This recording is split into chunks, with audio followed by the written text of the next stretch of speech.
The screen glows white in the dark. 2 a.m.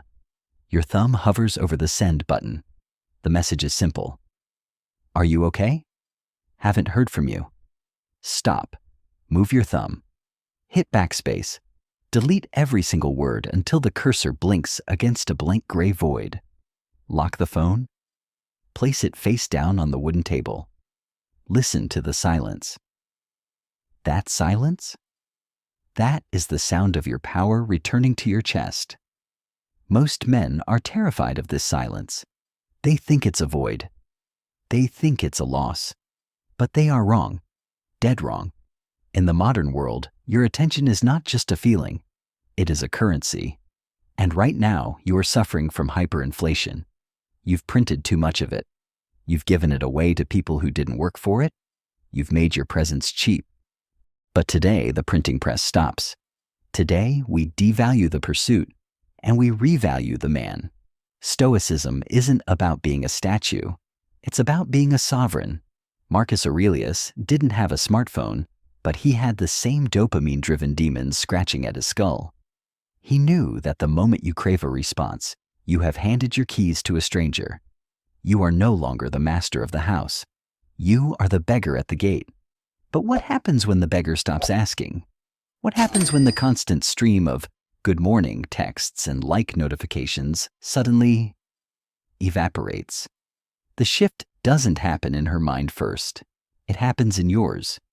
When she realizes you are no longer interested, something primal wakes up. A loop opens. A question forms in the back of her mind that she can't ignore. Why did he stop?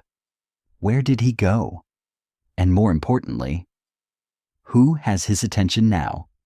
But before we look at her reaction, we have to look at the trap you've been walking into every single day. A trap designed to keep you weak, hungry, and predictable. The next 5 minutes will determine if you remain a slave to the seen receipt, or if you become the ghost that haunts her curiosity. Look at your hands. For most men today, their hands are no longer tools for building empires. They are anchors chained to a 5-inch glass screen. The modern world has sold you a lie. It told you that the chase is romantic. It told you that persistence is a virtue. It told you that if you just send one more clever text, or like one more photo, or show up in her notifications one more time, she will finally see your value. This is not romance. This is a digital treadmill. And the faster you run, the further away the prize moves. You see, the modern dating landscape is not designed to find you a partner. It is designed to harvest your attention. Every time you refresh your feed to see if she viewed your story, the algorithm wins. Every time you wait for that little typing bubble to appear, your sovereignty loses. Validation is a drug. Validation is a cage. Validation is the slow, silent death of your masculine dignity. You have become a detective of your own misery. You analyze the punctuation in a text message. You calculate the minutes between her seen and her reply. You're performing a mental marathon for someone who hasn't even laced up their shoes to walk toward you. Seneca once said, "We suffer more often in imagination than in reality." And in your imagination, your pursuit is effort. In reality, it is desperation. Desperation is the ultimate repellent. It has a scent. It leaks through your phone screen. It echoes in your silence when you respond too fast. When you are always available, you are never valuable. Water is free until you are in a desert. But you have flooded her world with your presence, making yourself as common as the air she breathes and just as easily ignored. The Stoic knows a truth that the modern chaser ignores. You cannot control her desire. You cannot control her attraction.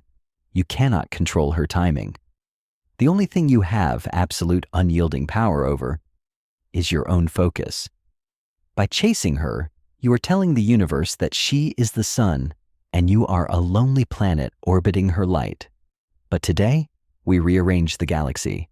Because the moment you stop chasing, the ghost of your presence starts to grow. But simply stopping isn't enough. You need to understand the mechanics of the withdrawal. You need to know how to transition from the man who asks for permission to the man who grants it.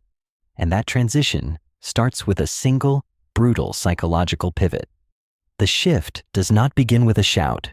It begins with a breath. Imagine a king sitting on a throne. He doesn't lean forward to hear the whispers of the court. He sits back. He waits. His power is not in his speech, but in his capacity to remain unmoved while everyone else is scrambling for his favor. This is the Stoic pivot. Most men mistake silence for a tactic. They use the silent treatment as a weapon to hurt, to manipulate, or to get a reaction. But if you are waiting for a reaction, you are still a slave. If you are checking your phone every 10 minutes to see if your silence is working, it isn't working. You're just a loud man holding his breath. The Stoic pivot is different. It is not about her. It is about the reclamation of your soul. It is the moment you realize that your time is the only non-renewable resource you possess. When you withdraw your attention, you are not punishing her. You are simply reallocating your capital. You are moving your investment from a failing stock into a high-growth asset. Yourself. Silence is not empty. Silence is a mirror. Silence is an invitation for the truth to stand up. Marcus Aurelius wrote, "The best revenge is to be unlike him who performed the injury." In modern terms, the best response to a lack of interest is a total lack of concern, not anger. Anger is a form of attachment, not resentment. Resentment is a debt you carry. But indifference is the ultimate sovereignty. When you execute the Stoic pivot, you stop being a consumer of her validation and you become the producer of your own purpose. You go to the gym, not so she sees your muscles, but because your body is a temple you refuse to let decay. You work on your business, not to impress her with money, but because a man without a mission is just a boy with a paycheck. You read, you meditate, you build. You become a ghost in her digital world because you are finally becoming a giant in your physical one. You stop asking for permission to be happy. You stop asking for permission to feel valuable. You grant it to yourself. But here is the psychological glitch, the part they never tell you in the dating books. Nature abhors a vacuum. When a man who was once a constant source of warmth suddenly turns cold and distant, the environment changes. The air in the room thins out. The certainty she once felt, the safety of knowing you were always there, waiting, hoping, chasing, it shatters. A question begins to itch at the back of her mind. It starts small. A nagging thought while she's driving. A flicker of doubt before she goes to sleep. She expected you to break. She expected a "what's wrong?"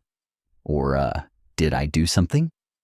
But you gave her nothing. And in that nothing, she begins to find everything she ignored about you. But what exactly goes on inside her mind during this void? What are the 4 stages of the realization that turn her indifference into an obsession? That's where things get dangerous. Nature does not allow a void to exist for long. When you withdraw your attention, you create a psychological vacuum. And a vacuum demands to be filled. Let's talk about the math of attraction. For months, you were a 100% available, 100% predictable, 100% safe. In her mind, you were a fixed asset. You were like the floor beneath her feet. She never looked down at it because she assumed it would always be there. Then, overnight, you became a 0. 0 texts, 0 likes, 0 reach-outs. The math doesn't just change, it breaks. She checks her phone. The notification tray is empty. She scrolls back through your last conversation, looking for the moment she won. But she finds something else.